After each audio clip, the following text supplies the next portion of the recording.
Hi, welcome to my channel. I'm D Love. My channel's D Love. I'm going to use Lon Milo Duquette's Tarot of Ceremonial Magic. It's a wonderful, the Knight of Swords on the bottom of the deck. It's a wonderful learning, it's a way to learn so much about the tarot and its meanings. And also, he's a living master that still teaches. And so if there are questions, I mean, he answers letters. He's a really fine person and a good example. Wow. And a good example of a magician, in my opinion. Okay, we want the heart of the matter today. We're just going to do a real general read and see where we are. A quick Celtic cross. And the heart of the matter is kind of like where we are and if there's any concern that we need to look at. It's a bit our topic.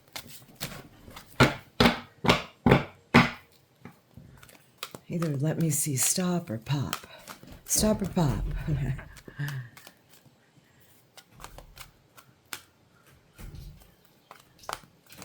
Whoa, okay. We're going to stop right here. Here's the heart of the matter.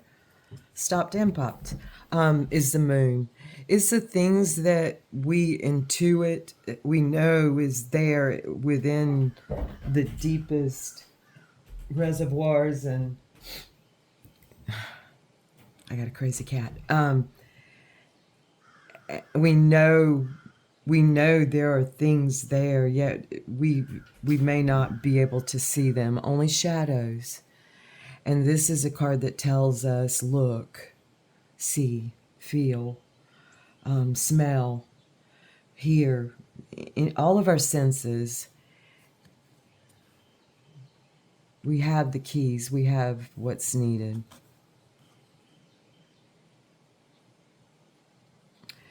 Basically, it comes down to it's the mirroring.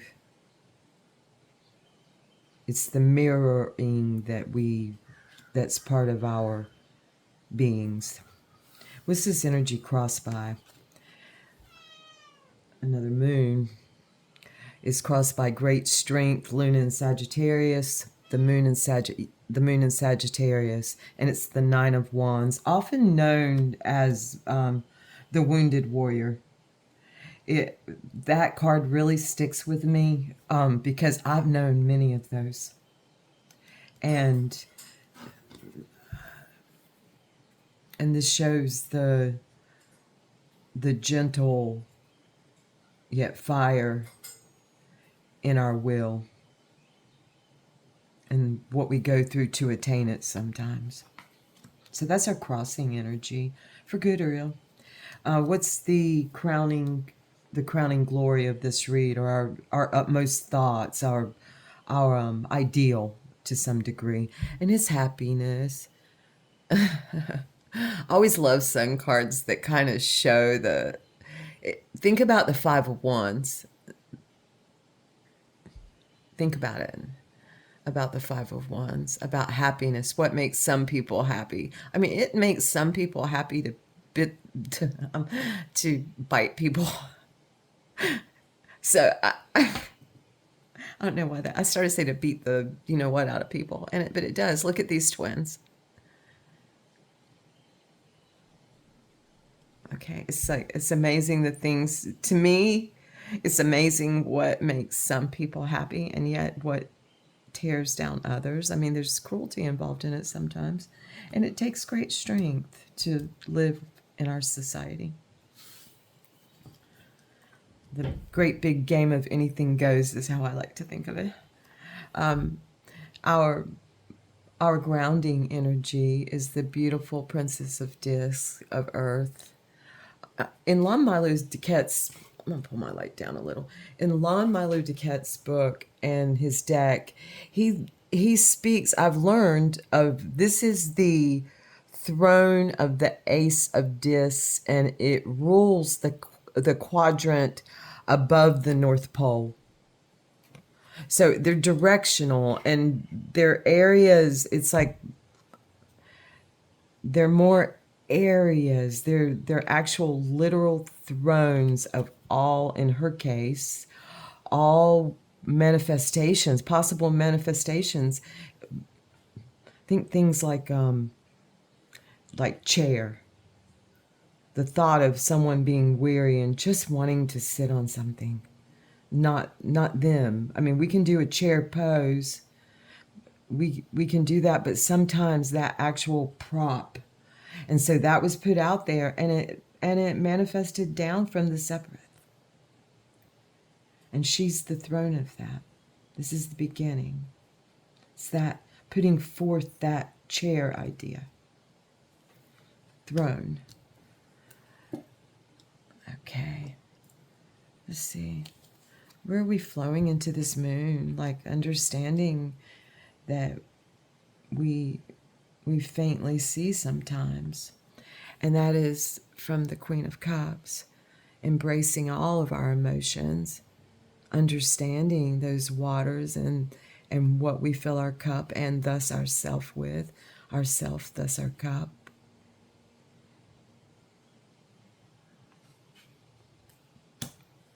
A card of late Gemini, early Cancer. It's my mother's significator. It's flowing into the moon, and through that to self-realization and acknowledgement that the source within, even in the darkness, there is light. So we're going within. I feel this energy. I'm being called within. I hope this is us. So we're being called to contemplate. We are the 20, the writings on the wall. We are the writing on the wall.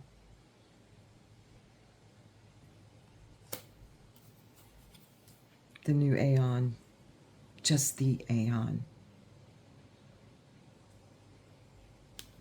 What are we vibing? And we're vibing the Knight or King of Cups, the knighted king, the brave king, the Lancelot. We're vibing that. We're vibing just that love, that fiery, steamy love. And there does seem to be a lot of that going around. Quite lovely. And we are in his time right now. It's February 9th to March 10th. So we're timely. We're divine timing. This is very much a card of a masculine energy that has divine timing. Comes right in when the water's needed. It's quite beautiful that we're vibing that. That sincere masculine steam. What we fear most and want most is the Six of Wands. It's Jupiter and Leo. It's victory. It's victory in really finding that middle path in our will. And it may obscure some. It may obscure us. Yet at the same time, we clearly see the landscape. This is an early Leo card. August 2nd through... Dates matter right now to me for some reason. August 2nd through August 11th. So if you identify something about the dates in these cards, or if there's something about one of these cards that you'd like to know, put it in the comments. I'll be glad to answer. We're going right from the 6 to the 7, and that is to Valor. This is Mars and Leo, and it has the dates of August 12th through August 22nd.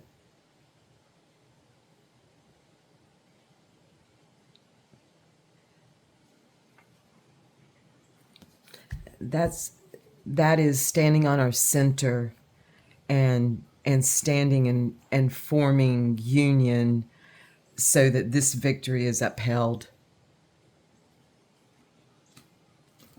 The bottom of the deck is our Dominion. It's Mars and Aries. It is a card of the Emperor. Choosing lots of fire in this. It's actually a very well-rounded read. If you in any way would like any part of this read, please claim it for yourself. With that, I'm going to go right to Gurdjieff. And I've begun at the beginning yesterday in P.D. Uspensky's The Fourth Way, and it's his interviews with Gurdjieff. He spent many years with Gurdjieff and recorded them. So we're going to take a good look at that right now. Before I begin, this is Uspensky. Before I begin to explain to you in a general way what this system is about, excuse me just a second.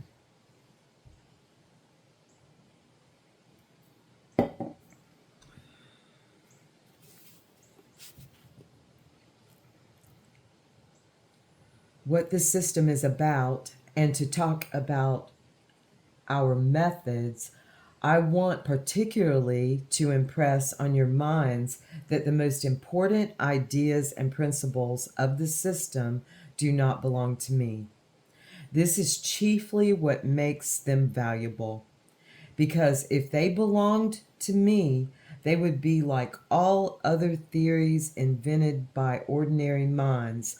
They would give only a subjective view of things. When I began to write a new model of the universe in 1907, I formulated to myself, as many other people have done before and since, that behind the surface of the life which we know lies something much bigger and more important. And I said to myself then that until we know more about what lies behind, all our knowledge of life and of ourselves is really negligible. It's negated. I remember one conversation at that time when I said, if it were possible to accept as proven that consciousness, or as I should call it now, intelligence, can manifest itself apart from the physical body, many other things could be proved. Only it cannot be taken as proved. I realized that manifestation of supernormal psychology, such as thought, transference, clairvoyance, the possibility of knowing the future, of looking back into the past, and so on, have not been proved. So I tried to find a method of studying these things and worked on that line for several years. I found some interesting things in that way, but the results were very elusive. And though several experiments were successful, it was almost impossible to repeat them. We're going to end there, folks, and then we'll go to a new paragraph tomorrow in The Fourth Way. Thank you so much for coming into this space, and I appreciate being able to share it with you.